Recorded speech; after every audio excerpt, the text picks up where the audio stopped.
ಶರಣಾರ್ಥಿಗಳು ಬಂಧುಗಳೇ, ಬಹಳ ಸಮಯ ಆಗಿದೆ. ಆದರೂ ಕೂಡ ಇವತ್ತು ಬಹಳ ವಿಶೇಷ ದಿನ. ಇವತ್ತು ನಮ್ಮ ರೈತ ದಿನಾಚರಣೆ. ಇವತ್ತು ಈ ದೇಶಕ್ಕೆ ಇವತ್ತು ಯಾರ ಕೊಡುಗೆ ಇದೇ ದೇಶ ಯಾರಿಂತ್ರ ಕಟ್ಲಾಯ್ತು ಅಂತಂದ್ರೆ ಅದು ಒಬ್ಬ ರೈತನಿಂತ್ರ, ಒಬ್ಬ ಕಾರ್ಮಿಕನಿಂತ್ರ, ಒಬ್ಬ ಸೈನಿಕನಿಂತ್ರ ಈ ದೇಶವನ್ನ ಕಟ್ಟಲಾಗಿದೆ ಅನ್ನೋ ಮಾತನ್ನ ನಾನು ಮತ್ತೆ ಹೇಳಕ್ಕೆ ಇಚ್ಛೆ ಪಡ್ತೇನೆ. ಅವರಿಗೆ ಈ ವೇದಿಕೆ ಪರವಾಗಿ ನನ್ನೊಂದು ಸೆಲ್ಯೂಟನ್ನು ಕೂಡ ಇಲ್ಲಿ ಗೌರವಪೂರ್ವಕವಾಗಿ ನಿಮ್ಗೆ ಅರ್ಪಿಸಕ್ಕೆ ಬಯಸ್ತೀನಿ. ಯಾಕಂದ್ರೆ ನಾವು ರೈತರ ಮಕ್ಕಳು, ಕಾರ್ಮಿಕ ಮಕ್ಕಳು, ಸೈನಿಕರ ಮಕ್ಕಳು. ಈ ದೊಡ್ಡ ಒಂದು ಶಕ್ತಿ, ಒಂದು ಸ್ತಂಭ ಈ ದೇಶಕ್ಕೆ ರೈತ ಮತ್ತು ಕಾರ್ಮಿಕ ಮತ್ತು ಸೈನಿಕ ಅಂತ ನಾವು ಹೇಳುವಂತ ಪರಿಸ್ಥಿತಿ. ಇವತ್ತು ಸತ್ಯವಾದ ಪರಿಸ್ಥಿತಿಯನ್ನು ನಾವು ಒಪ್ಪಿಕೊಳ್ಬೇಕಾಗುತ್ತೆ. ಇವತ್ತು ಆ ನಿಟ್ಟಿನಲ್ಲಿ ಇವತ್ತು ನಮ್ಮ ಕೆಲ ಸರ್ಕಾರದ ಸಚಿವರಾದಂತಹ ಸನ್ಮಾನ್ಯ ಸಂತೋಷ್ ಲಾಡ್ ಅವರು ಇವತ್ತು ಒಂದೇ ಮಾತಿಗೆ ನಮ್ಮ ಸರ್ ಎಂ ವಿಶ್ವೇಶ್ವರಯ್ಯ ಈ ಅಸಂಘಟಿತ ಸಂಘಟಿತ ಕಾರ್ಮಿಕರ ಸಂಘಟನೆ ಉತ್ಪಾದನೆ ಮಾಡಬೇಕು ಅಂತೇಳಿ ನಾನು ಕೇಳ್ಕೊಂಡಾಗ ಅವರು ಒಂದು ಮಾಡಲು ವಿಚಾರ ಮಾಡದೆ ನಾನು ಬರ್ತೀನಿ ಕಾರ್ಯಕ್ರಮ ಆಯೋಜನೆ ಮಾಡುವಂತೇಳಿ ಸಂದೇಶವನ್ನು ಕೊಟ್ಟು ನಮ್ಮ ಕರೆಗೆ ಹೋಗೊಟ್ಟು ಬಂದ್ರಲ್ಲ, ಅವರಿಗೆ ತಮ್ಮೆಲ್ಲರ ಪರವಾಗಿ ನನ್ನ ಮೊದಲು ಹೃದಯಪೂರ್ವಕ ಧನ್ಯವಾದಗಳನ್ನು ನಾನು ಅರ್ಪಿಸಕ್ಕೆ ಬಯಸ್ತೇನೆ. ಬಂಧುಗಳೇ, ಸಮಯ ಬಹಳ ಆಗಿದೆ. ಈಗಾಗಲೇ ನಮ್ಮ ಸಚಿವರು ಏನೆಯಾಗಿ ಅವರು 2ನೇ ಬಾರಿ ಕಾರ್ಮಿಕ ಸಚಿವರಾದರು. ಕಳೆದ ಸರ್ಕಾರದಲ್ಲಿ ಕಾರ್ಮಿಕ ಸಚಿವರಾಗಿದ್ರು. ಈ ಬಾರಿ ಕೂಡ ಕಾರ್ಮಿಕ ಸಚಿವರಾಗಿ ಆ ಹುದ್ದೆಯನ್ನು ಯಾಕೆ ಹುಡುಕಿ ತಗೊಂಡ್ರು ಅಂದ್ರೆ ಅವರಲ್ಲಿ ಇರುವಂತ ಕಾಳಜಿ, ಕಳಕಳಿ ಯಾರ ಮೇಲೆ ಐತಂದ್ರೆ ರೈತರು, ಕಾರ್ಮಿಕರು ಮತ್ತು ಸೈನಿಕರ ಮೇಲೆ ಇರುವಂತ ಕಾಳಜಿಗೋಸ್ಕರನೇ ಅವರು ಮತ್ತೆ ಅದೇ ಸಚಿವ ಸಂಪುಟದ ಸಚಿವರಾಗಿ ಇವತ್ತು ನಮ್ಮಲ್ಲಿ ಆಗಮಿಸಿದ್ದಾರೆ. ಬಂಧುಗಳು, ಇವರ ಬಗ್ಗೆ ಹೇಳಬೇಕಂದ್ರೆ ಬಹಳ ಸರಳ ವ್ಯಕ್ತಿ, ಬಹಳ ಸಜ್ಜನಿಕೆ ವ್ಯಕ್ತಿ. ಮೇಲು ಕೀಳು ಭೇದ ಭಾವ ಅನ್ನೋದು ಈ ರಾಷ್ಟ್ರದಲ್ಲಿ ಯಾರಾದ್ರೂ ಒಬ್ಬರು ಸಚಿವರಿಗೆ ಗೊತ್ತೇ ಇಲ್ಲ ಅಂದ್ರೆ ಅದು ಸನ್ಮಾನ್ಯ ಸಂತೋಷ್ ಲಾಡ್ ಅವರು ಅನ್ನೋ ಮಾತನ್ನ ನಾನು ಬಹಳ ಹೆಮ್ಮೆಯಿಂದ ಹೇಳಕ್ಕೆ ಇಚ್ಛೆ ಪಡ್ತೇನೆ. ನಾನು ಅನುಮತ ಇಲ್ಲ, ಯಾಕಂದ್ರೆ ಮನುಷ್ಯನ ನಿಜ ಸ್ಥಿತಿಯನ್ನು ನಾವು ಹೇಳಬೇಕಾಗತ್ತೆ.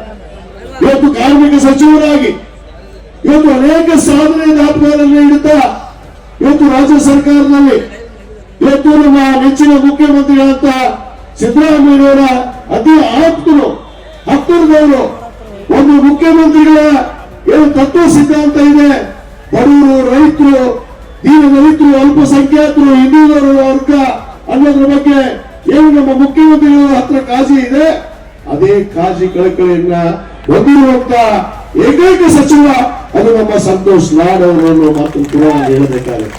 ಆ ಒಂದು ನಿಟ್ಟಿನಲ್ಲಿ ಇವತ್ತು ಕರ್ನಾಟಕ ಗೃಹ ಸರ್ಕಾರದ ಇವತ್ತು ಸಚಿವ ಸಂಪುಟದಲ್ಲಿ ಇವತ್ತು ಅನೇಕ ಬದಲಾವಣೆಗಳನ್ನು ತಂದು ವಿಶೇಷವಾಗಿ ಕಾರ್ಮಿಕರಿಗೆ, ಯಾಕಂದ್ರೆ ಕಾರ್ಮಿಕರಿಗೆ ಕೇವಲ ನಾನು ಕೇಳಿದ ಇಲಾಖೆಯಲ್ಲಿ ಎಷ್ಟು ಕಾರ್ಯಕ್ರಮಗಳನ್ನು ನಾವು ಇಲಾಖೆಯಲ್ಲಿ ಕಾರ್ಮಿಕರಿಗಾಗಿ ಕೊಡ್ತಿದ್ವಿ ಅಂತಂದ್ರೆ ಹಿಂದೆ ಕೇವಲ 12 ಕಾರ್ಯಕ್ರಮಗಳನ್ನು ಮಾತ್ರ ಇವತ್ತು ನಮ್ಮ ಕಾರ್ಮಿಕ ಇಲಾಖೆ ಕೊಡ್ತಾ ಇತ್ತು. ಒಂದು ಅರ್ಥ ಮಾಡ್ಕೊಂಡ್ರೆ ಕಾರ್ಮಿಕರೆಲ್ಲ ತಾವು ಕೇವಲ 12 ಏನು ಕಾರ್ಯಕ್ರಮಗಳನ್ನು ನಿಮಗೆ ನೀಡಲಾಗ್ತಿತ್ತು ಸರ್ಕಾರದಿಂದ. ಇವತ್ತು ನಮ್ಮ ಸಂತೋಷ್ ಲಾಡ್ ಅವರು ಬಂದ ಮೇಲೆ ಇವತ್ತು 93 ಇವತ್ತು ಅನೇಕ ಯೋಜನೆಗಳನ್ನ ತಂದು ಪ್ರತಿಯೊಂದು ಕಾರ್ಮಿಕರ ಮನೆಗೆ ಅವರ ಕುಟುಂಬದ ಅವರ ಮಕ್ಕಳಿಗೆ ಇರ್ಬೋದು, ಅವರ ತಾಯಿಯವರಿಗೆ ಇರ್ಬೋದು, ಆ ಹೆಣ್ಣು ಮಗುವಿಗೆ ಇರ್ಬೋದು, ಎಲ್ಲರಿಗೂ ಕೂಡ ಇವತ್ತು ಸವಲತ್ತನ್ನು ತರೋದ್ರ ಮುಖಾಂತರ ಇವತ್ತು ಸರ್ಕಾರದಲ್ಲಿ ಒಂದು ಮಸೂದೆಯನ್ನು ಮಂಡನೆ ಮಾಡಿ ಇವತ್ತು ನಮಗೆಲ್ಲ ಕಾರ್ಮಿಕರಿಗೆ ಇವತ್ತು ಅನ್ನದಾತ ಆದಂತ ಏಕೈಕ ಸಚಿವ ಅದು ನಮ್ಮ ಸಂತೋಷ್ ಲಾಡ್ ಅಂದ್ರೂ ಕೂಡ ಇವತ್ತು ತಪ್ಪಾಗಿಲ್ಲ ಬಂಧುಗಳು. ಯಾಕಂದ್ರೆ ಅನೇಕ ಬದಲಾವಣೆಗಳನ್ನ ಇವತ್ತು ತರೋದ್ರ ಮುಖಾಂತರ ಕೆಲವಷ್ಟು ಬದಲಾವಣೆಗಳಷ್ಟೇ ನಾನು ಹೇಳಕ್ ಇಚ್ಛೆ ಪಡ್ತೇನೆ. ಯಾಕಂದ್ರೆ ಎಲ್ಲ ಹೇಳಿದಾರೀಗ ಅವರಾಗಲೇ ಕೆಲವಷ್ಟು ಬದಲಾವಣೆಗಳು ಏನು ಸುಧಾರಣೆಗಳನ್ನ ಇವತ್ತು ಕಾರ್ಮಿಕರಿಗೆ ತಂದ್ರು ಅಂದ್ರೆ ಹಿಂದೆ ಕೇವಲ ಇವತ್ತು ಯಾರಾದ್ರೂ ಕಾರ್ಮಿಕರ ಮನೆಯಲ್ಲಿ ತೀರಿ ಹೋದ್ರೆ ಕೇವಲ 10,000 ರೂಪಾಯಿ ಕೊಡ್ತಿದ್ವಿ. 10,000 ರೂಪಾಯಿ 10,000 ರೂಪಾಯಿ ಕೊಟ್ಟಿದ್ದೀರಪ್ಪ. ಇವತ್ತು ನಮ್ಮ ಸಚಿವರು ಬಂದ ಮೇಲೆ ಕಾರ್ಮಿಕ ಒಬ್ಬ ಯಾರಾದ್ರೂ ಕಾರ್ಮಿಕ ತೀರಿದ್ರೆ 1,40,000 ರೂಪಾಯಿಯನ್ನ ಇವತ್ತು ನಮ್ಮ ಸರ್ಕಾರದಿಂದ ಕೊಡು ಮಾಡುವಂತ ಪುಣ್ಯಾತ್ರು. ಯಾಕಂದ್ರೆ ಮಾಡಿದವರು ಮಾಡೋದಂತ ಹೇಳ್ಬೇಕು. ಯಾಕಂದ್ರೆ ನಾವು ಅನ್ನ ಬಸವಣ್ಣ ನಿಂತು ಮಾತನಾಡಕತ್ತೀವಿ, ನೋಡುವಂತ ನೀಡಿ ಇಲ್ಲ ಅಂದ್ರೆ ಇದೇ ಜನ್ಮ ಕಡೆ ಅಂತ ಹೇಳ್ತೀವಿ. ಇದೇ ಜನ್ಮ ಕಡೆ ಏನ್ ಬೇಕಾಗಿಲ್ಲ. ಬಹಳ 100 ದಿನ ಇಲಿಯಾಗಿ ಮಾಡೋದಕ್ಕಿಂತ 1 ದಿನ ಹುಲಿಯಾಗಿ ಮಾಡ್ತೀವಿ. 1 ದಿನ ಹುಲಿಯಾಗಿ ಮಾಡಿ ಸಾಕನ್ನೋರು ನಾವು. ಅಂತ ನಮ್ಮ ಅಣ್ಣ ಸಂತೋಷ ಅಣ್ಣ ಅನ್ನೋ ಮಾತನ್ನ ನಾನು ಬಹಳ ಸಂತೋಷಿಸಿ ಇಚ್ಛೆ ಪಡ್ತೇನೆ. ಬಹಳ ಹೃದಯ ಮನಸ್ಸು. ಇವತ್ತು ಅವರು ಅನೇಕ ಬದಲಾವಣೆಗಳನ್ನ ಇವತ್ತು ತಂದಿದ್ದಾರೆ. ಬಂಧುಗಳೇ, ಸ್ಮಾರ್ಟ್ ಕಾರ್ಡ್ ಅನ್ನ ಕೊಟ್ಟರು. ಇವತ್ತು ಸ್ಮಾರ್ಟ್ ಕಾರ್ಡ್ ಇದ್ದಿದ್ದಿಲ್ಲ. ಇವತ್ತು ಕಾರ್ಮಿಕರಿಗೆ ಅದರ ಸಂಘಟಿತ ಕಟ್ಟಡ ಕಾರ್ಮಿಕರು, ಕೂಲಿ ಕಾರ್ಮಿಕರು, ಇವತ್ತು ವಿಶೇಷವಾಗಿ ನೇಕಾರರಿಗೆ, ನಾವು ನೇಕಾರರಿಗೆ ಕೂಡ ನಮ್ಮ ಸಚಿವರು ಇವತ್ತು ಎಲ್ಲರಿಗೂ ಕಾರ್ಡ್ ಕೊಡಬೇಕು ಅಂತೇಳಿ ಒಂದು ಮಸೂದೆಯನ್ನ ಸದನದಲ್ಲಿ ತಂದಾಗ ನಾನು ಎಂತ ಹೇಳಿದೆ ನಮ್ಮನ್ನವರಿಗೆ, ಸಾಮಾನ್ಯ ಸಚಿವರೇ ನೀವು ಎಲ್ಲರಿಗೂ ಕಾರ್ಡ್ ಅನ್ನ ಸ್ಮಾರ್ಟ್ ಕ್ಲಾಸ್ ಕೊಡ್ತಾ ಇದ್ರಿ, ಎಲ್ಲ ಯೋಜನೆಗಳು ಕೊಡ್ತಾ ಇದ್ರಿ, ದಯವಿಟ್ಟು ಅದರಲ್ಲಿ ಇರುವಂತಹ ಅನೇಕ ರಂಗಭೂಮಿ ಕಲಾವಿದರಿಗೂ ಕೂಡ ತಾವು ಅವಕಾಶವನ್ನು ಕಲ್ಪಿಸಿಕೊಡಬೇಕು ಅಂದಾಗ ಆ ಒಂದು ಮಸೂದೆಯಲ್ಲಿ ಇವತ್ತು ರಂಗಭೂಮಿ ಕಲಾವಿದರಿಗೂ ಕೂಡ ಇವತ್ತು ಲೇಬರ್ ಕಾರ್ಡ್ ಅನ್ನು ಕೊಡುವಂತ ಕೆಲಸ, ಎಲ್ಲ ನಮ್ಮ ಕಾರ್ಮಿಕರು ಸಿಗುವಂತ ಸವಲತ್ತನ್ನ ಇವತ್ತು ಸಿನಿಮಾ ನಟರಿರ್ಬೋದು, ರಂಗಭೂಮಿ ಕಲಾವಿದರಿರ್ಬೋದು, ಜಾನಪದ ಸಾಹಿತಿಗಳಿರ್ಬೋದು, ಅನೇಕ ಜನ ಏನು ಕಾರ್ಮಿಕರಿದ್ದಾರೆ ಅವ್ರಿಗೆಲ್ಲರಿಗೂ ಇವತ್ತು ಸವಲತ್ತನ್ನ ಸಿಗುವಂತ ಕಾರ್ಯವನ್ನ ಮಾಡಿದ್ದು ನಮ್ಮ ಸಂತೋಷ್ ಲಾಡ್ ಸಾಹೇಬರು. ಆದ ಕಾರಣ ಇವತ್ತೇನು ಅವ್ರಿಗೆ ಎಷ್ಟು ಕೋಟಿ ಆನಂದ ಧನ್ಯವಾದಗಳನ್ನ ಕಾರ್ಮಿಕರ ಪರವಾಗಿ ಹೇಳಿದ್ರು ಕೂಡ ಕಡಿಮೆ. ಯಾಕಂದ್ರೆ ಅಂತ ಒಂದು ಕಾರ್ಯವನ್ನ ಇವತ್ತು ಮಾಡಿದ್ದಾರೆ. ಇವತ್ತೇನು ನಮ್ಮ ಸರ್ ಎಂ ವಿಶ್ವೇಶ್ವರಯ್ಯ ಇವತ್ತು ಸಂಘಟಿತ ಮತ್ತು ಅಸಂಘಟಿತ ಕಾರ್ಮಿಕರ ಒಂದು ಸಂಘಟನೆಯನ್ನು ತಾವು ಉಂಟಾಕಿದ್ದೀರಿ. ಇವತ್ತು ನಮ್ಮ ತಾಲೂಕಿನಲ್ಲಿ ಸುಮಾರು ಈಗಾಗಲೇ 9,481 ಕಾರ್ಮಿಕರು ಇವತ್ತು ಗುರುತಿಸಲ್ಪಟ್ಟಿದೆ. ಅದರಲ್ಲಿ ನಾನಾ ತರ ಕಟ್ಟಡ ಕಾರ್ಮಿಕರಿದ್ದಾರೆ, ಕೂಲಿ ಕಾರ್ಮಿಕರಿದ್ದಾರೆ, ಇವತ್ತು ಅಸಂಘಟಿತ ಕಾರ್ಮಿಕರಿದ್ದಾರೆ. ಅವ್ರಿಗೆಲ್ಲರಿಗೂ ನ್ಯಾಯವನ್ನು ಕೊಡಬೇಕು ಅಂತ ಹೇಳಿ ನಾನು ಈಗಾಗಲೇ ನೇಕಾರರಿಗೆ, ನಮ್ಮ ಇಲಾಖೆಯಲ್ಲಿರುವಂತಹ ನೇಕಾರ ಬಂಧುಗಳಿಗೆ ನಾನು ಹೊಸ ಮಸೂದೆ ಪಾಸ್ ಆದ್ಮೇಲೆ ಸುಮಾರು 545 ಕಾರ್ಡ್ ಅನ್ನ ನಾನು ನೇಕಾರಿಗಾಗಿ ಇವತ್ತು ಕೊಡಿಸುವಂತ ಕೆಲಸ ಮಾಡಿದ್ವಿ ನಾವು ಇಳಕಲ್ ನಗರದಲ್ಲಿ. ಇನ್ನೂ ಬಹಳಷ್ಟು ಜನ ಇದ್ದಾರೆ. ಯಾಕಂದ್ರೆ ಯೋಜನೆ ತಿಳಿದಿಲ್ಲ, ಕೆಲವು ಜನ ತಿಳಿದಿಲ್ಲ. ಪಾಪ ಅವರು ಕೂಲಿ ಕಾರ್ಮಿಕರಾಗಿ ದುಡಿತಾ ಇದ್ದಾರೆ.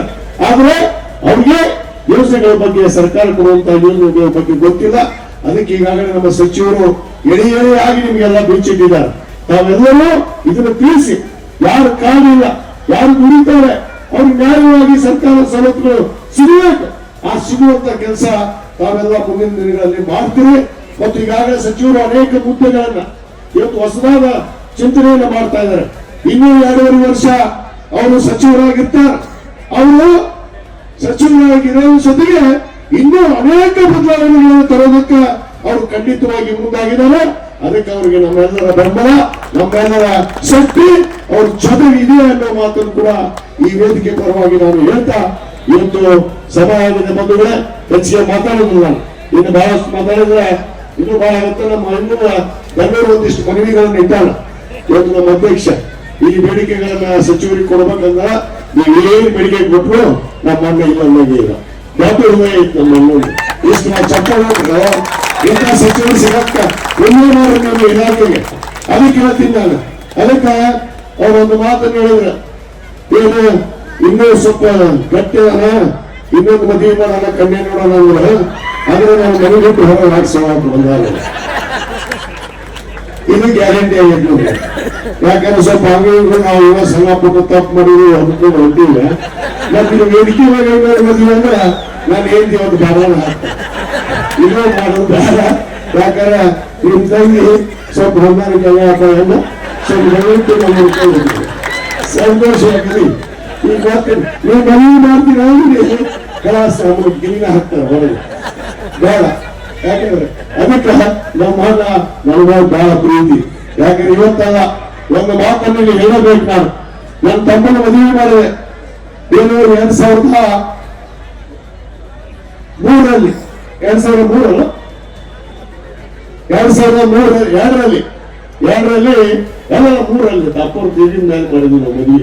ಅವ್ರು ಆದ್ಮೇಲೆ ಬರೇ ನಾನು ಅಣ್ಣಗೊಂದು ಫೋನ್ ಮಾಡಿದೆ, ನಮ್ಮ ತಮ್ಮನ ಮದುವೆ ಮಾಡ್ತೀನಿ, ಒಂದು 100 ಸಾಮೂಹಿಕ ಯುವಕ ಕೂಡ ಮಾಡಕತ್ತೀನಿ, ಬಹಳಷ್ಟು ಜನ ಬರ್ತಾರ, ಅಣ್ಣ ನೀವು ಹೆಲಿಕಾಪ್ಟರ್ ತಗೊಂಡ್ ಬರ್ಬೇಕಾದ್ರ ಸಂತೋಷ್ ನಾಯಕ್ ಸಾಹೇಬ ಸೀದಾ ಹೆಲಿಕಾಪ್ಟರ್ ತಗೊಂಡು ಇದಕ್ಕೆಲ್ಲ ನಮ್ಮ ತಾಜ್ಗಳನ್ನ ಎಲ್ಲ ಫೋನ್ಗೆ ಸೀದಾ ಬಂದು ನನ್ನ ತಮ್ಮನ ಕೀಕಾಳ ಹಾಕಿ ಆಶೀರ್ವಾದಂತ ದೊಡ್ಡ ಮನುಷ್ಯ.